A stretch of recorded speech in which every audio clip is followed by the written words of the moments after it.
Today we're going to take a look at the flood mod. Specifically, we're going to see how monster trucks and boats cope with the flood, and what to do if the level that you want to flood has no ocean. All that's coming right up.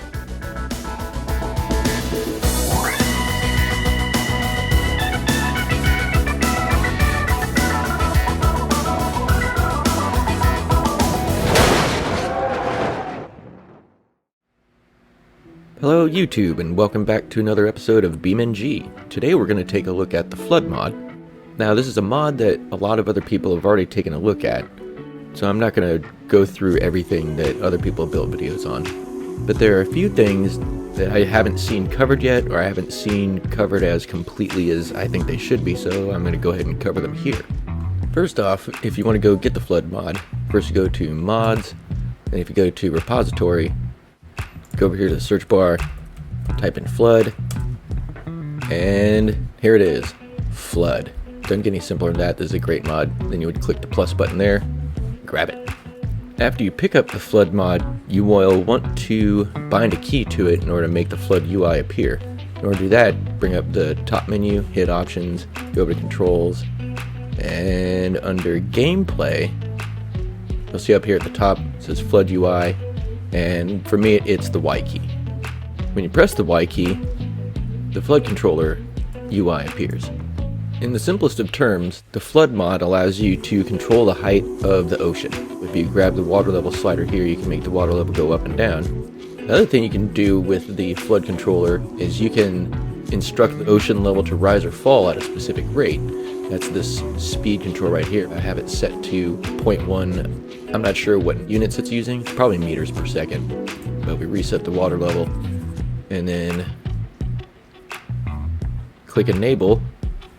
You'll see the water level rising. And it will, if you have this limit checkbox checked, it will continue to rise until it hits this height limit slider. It will eventually engulf the entire tower, except for the very top of it. So if you say decrease to initial, then it doesn't matter if limit is clicked or not. It's going to go all the way down to the surface where the ocean originally was. We're going to make it go a little bit faster. Now how about faster still? There we go. Now we're draining the pool.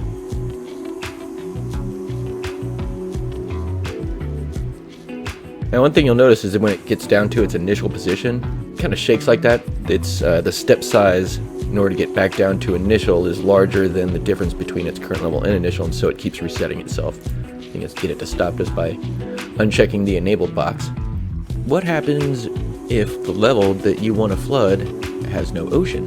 Grab the water level slider, just keep raising it up. 500 meters, we should be flooded, but there's nothing. That's because this level, which is Ghost's Desert, doesn't have an ocean. And why would it? It's a desert. If you want to flood a level that doesn't have an ocean, you first have to add one. In order to do that, hit F11 to bring up the world editor, and click over on this create object button. Then click on this water plane, and you can see this like crosshair, and wherever you put that, now you have an ocean. You see water plane 1 just appeared over here in the scene tree. So now we're going to go back to select object, select the water plane, and in the inspector window over here you can see the name water plane 1. Now you have to change that to ocean with a capital O. And we're still not done yet. You can now get rid of the world editor. The next thing you have to do is you have to reload the Lua engine so that the flood controller reloads, and when it reloads is actually when it looks for a water plane that's named ocean. Now it has one, so when it reloads it should see it. So we're going to hit Control L. We've restarted the Lua. We bring up the flood controller. A good sign now is that when you first bring up the flood controller, instead of the water level being at exactly 0, it's now a different number. And an even better sign is messing around with the water level slider now makes the water level go up and down. Alright, now that we have an ocean set up, I'm going to go ahead and see what it looks like to flood this thing. We're going to check it out from the air. So the water level should be going up now. Up. There it is. Yeah, it's coming up. That's coming up fast. Anyway, I flooded it a little bit earlier, a little bit faster than this, just so I could find what the maximum water level is and still have a place to land. And that was about 130 units, whatever that. I have the height limit set to 130. I'm guessing that's meters.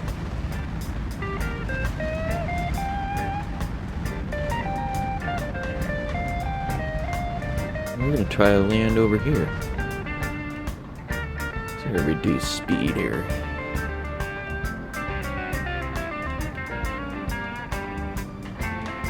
I'm gonna bring it in at about 40, 50 miles an hour. And a little bit faster. We can always hit the brakes when we're closer.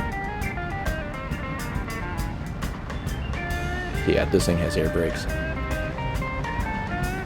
Air brakes.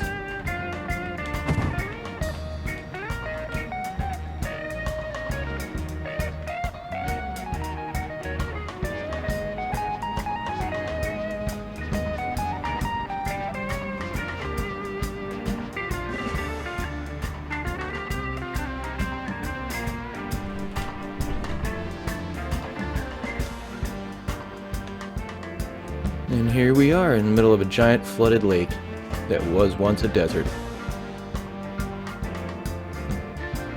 Next thing we're going to take a peek at is the CRD Monster Truck.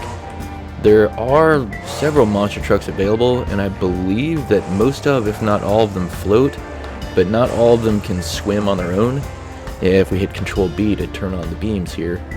So we can tell when we look at the beams on the wheels, that's the collision model, what actually interacts with the physics. You can see that the monster truck tires on the CRD are smooth all the way around. This herringbone pattern that you see here, this is only on the skin, which is what you see, and those aren't actually part of the physics model. So the monster truck, just kind of by itself, at least the CRD, can't actually swim. I believe that there's at least one monster truck where the herringbone pattern, or whatever its paddle pattern is actually built into the J-beam model for the tires, and I think it can actually paddle its way through the water. I haven't actually tried that one yet. I believe that a couple people have already built videos for them. You can go check those out. The easiest way to enable the CRD monster truck to swim is add the Stunt Mortar to the backup beeper slot, and then in the tuning menu, go down to the section where the Stunt Mortar adjustments are, and set them up like this, and then the monster truck will be able to swim through the water. Also, it helps if you turn on four-wheel steering, because that's going to help it swim better. We are now out in the water. We can't swim on our own unless we activate the Stunt Mortar, which, like a really small rocket, will propel us through the water. This is about as fast as it'll go without becoming unstable and starting to porpoise through the water, with a little bit of a risk of becoming a submarine. One thing that you're gonna notice when you're in a monster truck swimming through the water is when you turn the wheels to the right, when you turn the wheels to the left, it goes right, and when you turn the wheels to the right, it goes left. So I think this should be able to cope pretty well with a flood, as long as we don't have the flood waters rise too fast.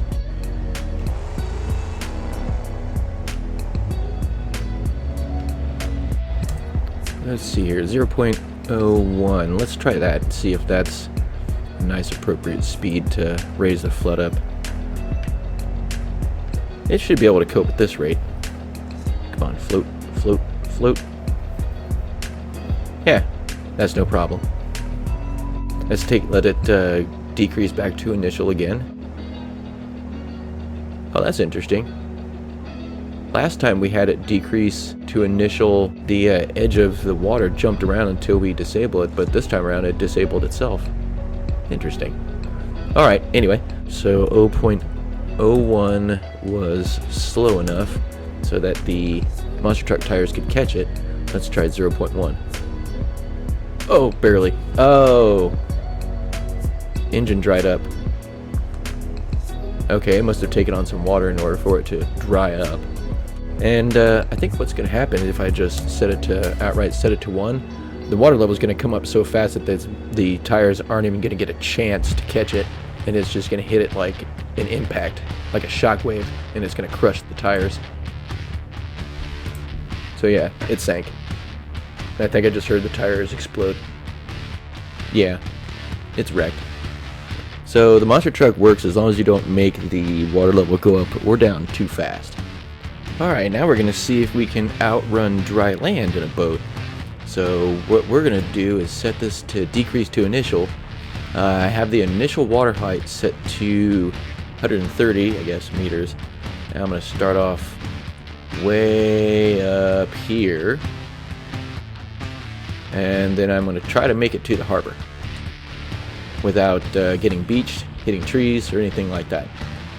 So, get lined back up again. And we'll see how well I do. Here we go. Oh man, this is dropping fast. Go, baby, go.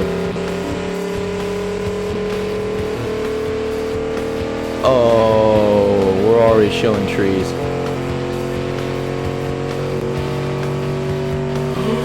I'm not gonna make it. Oh no, I'm in deep trouble.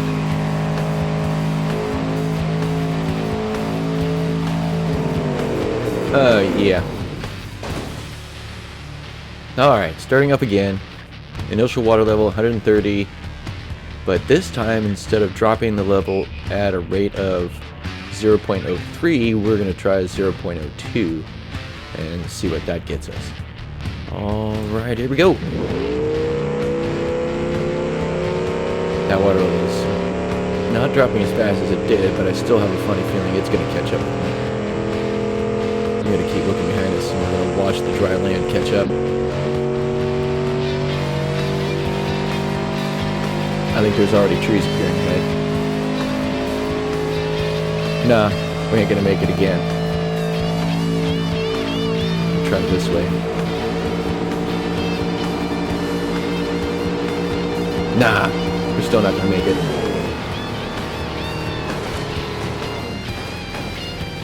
One more attempt. This time I'm going to try to follow the highway. Alright, let's see what happens. Here we go.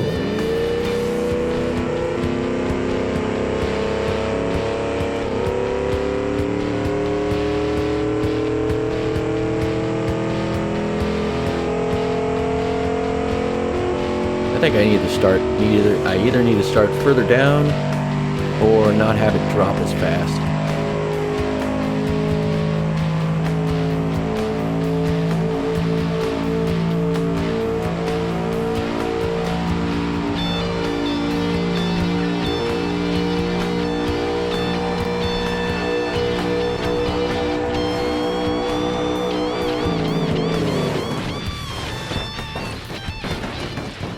Yeah, there's no way I'm keeping up with that water.